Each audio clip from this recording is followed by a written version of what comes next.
My name is Lester Leavitt, and welcome to the Driftless Rivers Coalition podcast channel. In this video, we're going to talk about political machines. And you're going to have put your high school hat on, and we're going to go back to high school and talk about Tammany Hall in New York City and Boss Tweed. And since we're from Illinois here, we'll probably end up having to, most of you will remember learning about Big Bill.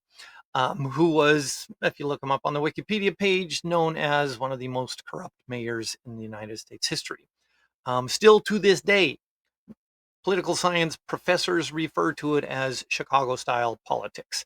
And what they're referring to is the idea that partisan politics still hold on to that remnant of being a machine, which means that their whole, if you've seen any dystopian movies about how the world ends with artificial intelligence, well, the machine takes on an identity of its own and it thinks it knows best, and humans are expendable because the machine became self-aware.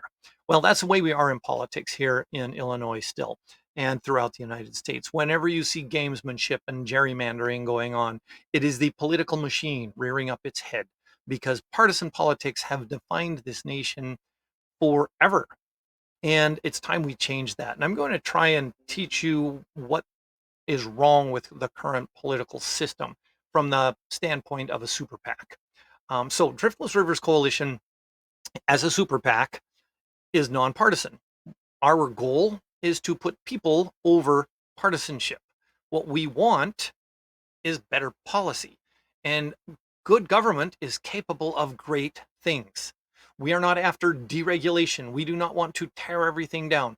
We are not the Freedom Caucus, because as John Boehner once said about the Freedom Caucus and the Tea Party, when he was ousted by that political machine, he was interviewed and they said, well, what do they want? And he says, they don't want anything.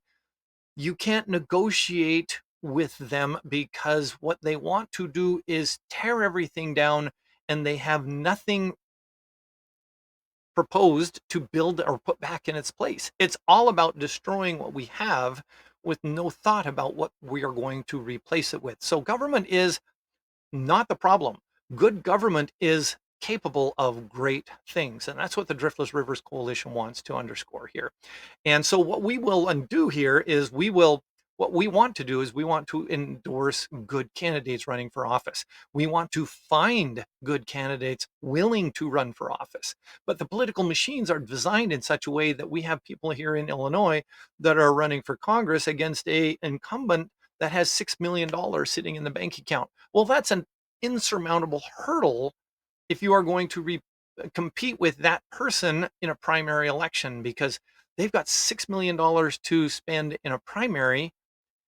And if you are the opposing party, after that person wins the primary, if they even have an opponent in the primary, then they've got all of that money sitting in the bank ready to spend toward the general election. So these political machines are designed in order to keep the incumbent party in power and keep the incumbent politician in power. And so the incumbent is all of a sudden not looking toward the people about what they want. They're looking toward their donors to see what they want so that they can get more money from them, specifically big money donors. So the system is broken in that regard. So Citizens United is responsible for that. We should not be spending $2 billion on presidential elections in the United States. In Canada, they call an election, several dozen days, there is a new election, and nobody spends billions and billions of dollars. So our system is designed to have these political machines keep people in power.